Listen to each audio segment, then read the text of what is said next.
দুদকের মামলায় দুবাইয়ের সাবেক আইজিপি বেনজির আহমেদ গ্রেফতার। চলছে দ্রুত দেশে ফিরিয়ে আনার প্রক্রিয়া, জানালেন স্বরাষ্ট্রমন্ত্রী। সংকট মেটাতে ইসলামী ব্যাংকে 2500 কোটি টাকা ধার দিল কেন্দ্রীয় ব্যাংক। 7 দাবিতে আজও আন্দোলনে গ্রাহক ফোরাম। বৈঠক ও প্রশিক্ষণ ভাতায় উৎসে কর হলো দ্বিগুণ। সরকারি চাকরিজীবীদের ওপর বেশি পড়বে প্রভাব, বলছেন আয়কর কর্মকর্তারা। খুলনায় ফজরের নামাজের সময় মসজিদে ঢুকে গুলি, আশঙ্কাজনক অবস্থায় একজনকে চিকিৎসা দেওয়া হচ্ছে ঢাকায়। চূড়ান্ত চুক্তির সহায়তায় ইরানে কাতারের মধ্যস্থতাকারীরা। কার্যকর হলে 60 দিনের মধ্যে অবমুক্ত হবে তেহরানের জব্দ ডলার। স্বাগত জানাচ্ছি দ্য বিজনেস স্ট্যান্ডার্ডের নিয়মিত আয়োজন টিভিএস রাত 8টার সংবাদে। সঙ্গে আছি আমি বর্ণা দাস। দেখছিলেন সংবাদ শিরোনাম, এবার বিস্তারিত। দুর্নীতির মামলায় পুলিশের সাবেক মহাপরিদর্শক বেনজির আহমেদকে সংযুক্ত আরব আমিরাতের দুবাইয়ে গ্রেফতার করা হয়েছে বলে জানিয়েছেন স্বরাষ্ট্রমন্ত্রী সালাউদ্দিন আহমদ। 14 জুন এক বিবৃতিতে তিনি জানান, 12 জুন আবুধাবির স্বরাষ্ট্র মন্ত্রণালয়ের অধীন directorate general of federal criminal police এবং ন্যাশনাল সেন্ট্রাল ব্যুরো বাংলাদেশ সরকারকে ইমেইলের মাধ্যমে গ্রেফতারের বিষয়টি অবহিত করে। বর্তমানে তিনি আমিরাত পুলিশের হেফাজতে রয়েছেন। স্বরাষ্ট্রমন্ত্রী আরও জানান, আবুধাবির ফেডারেল আইন অনুযায়ী গ্রেফতারের তারিখ থেকে 30 দিনের মধ্যে কূটনৈতিক চ্যানেলের মাধ্যমে আনুষ্ঠানিক প্রত্যর্পণ আবেদন পাঠাতে হবে। এ লক্ষ্যে প্রয়োজনীয় আইনি ও প্রশাসনিক প্রস্তুতি ইতোমধ্যে শুরু হয়েছে বলেও জানান স্বরাষ্ট্রমন্ত্রী। তারল্য সংকট মোকাবেলায় ইসলামী ব্যাংকে 2500 কোটি টাকা বিশেষ ঋণ দিয়েছে বাংলাদেশ ব্যাংক। 14 জুন সকালে কেন্দ্রীয় ব্যাংক এই সিদ্ধান্ত নেয়। ঋণের অর্থ বাংলাদেশ ব্যাংকে থাকা ইসলামী ব্যাংকে চলতি হিসাবে জমা করা হয়েছে। এর ফলে ব্যাংকটির চেক নিষ্পত্তির কার্যক্রম আবারও স্বাভাবিকভাবে চালু হয়েছে। ইসলামী ব্যাংকের এক শীর্ষ কর্মকর্তা জানান, সম্প্রতি ব্যাংকটিতে নগদ অর্থের চাহিদা অস্বাভাবিকভাবে বেড়ে গেছে। আমানত জমা কম হলেও গ্রাহকদের মধ্যে টাকা উত্তোলনের প্রবণতা বেড়েছে। এই পরিস্থিতি দীর্ঘস্থায়ী হলে কিছু শাখার কার্যক্রম সীমিত করা বা বন্ধ রাখার মতো কঠিন সিদ্ধান্তও নিতে হতে পারে।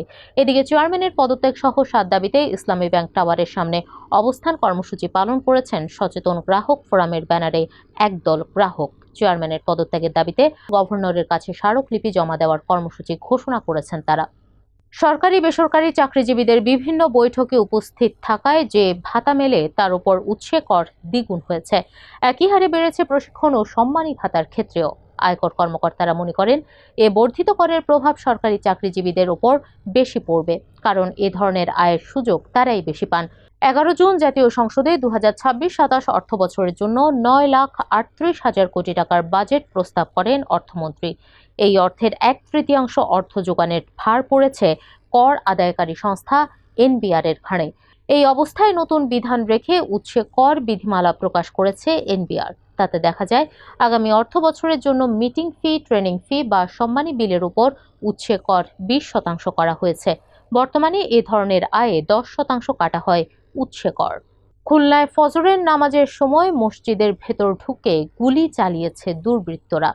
14 জুন ভোরে নগরের দৌলতপুরে ব্রজলাল কলেজ রোডে অবস্থিত ওয়েস্ট জোন পাওয়ার ডিস্ট্রিবিউশন কোম্পানির জামে মসজিদে এই ঘটনা ঘটেছে। গুলিতে লোকমান হেকিম ও আলেম শেখ নামে 2 জন আহত হয়েছেন।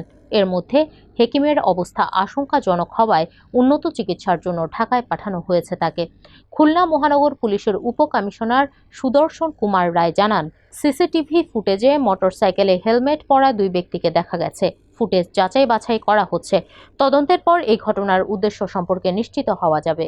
যুক্তরাষ্ট্রের সঙ্গে সমন্বয় করে চূড়ান্ত চুক্তির সহায়তায় 14 জুন তেহরান উড়ে গেছেন কাতারের মধ্যস্থতাকারী। প্রতিনিধি দলটি ইরানি কর্মকর্তাদের সঙ্গে আলোচনা করেছে বলে জানিয়েছে দেশটির আধা সরকারি সংবাদ সংস্থা তাসনিম।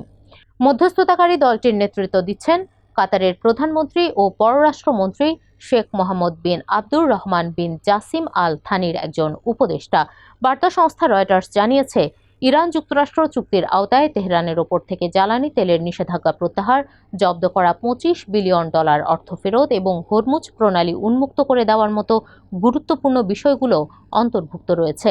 এছাড়া আগামী 60 দিনের মধ্যে উভয় পক্ষ একটি চূড়ান্ত চুক্তিতে পৌঁছানোর বিষয়ে আলোচনা করবে বলে জানা গেছে। দর্শক, এ ছিল টিভিএস রাত 8টার সংবাদে। এতক্ষণ সঙ্গে থাকার জন্য ধন্যবাদ সবাইকে।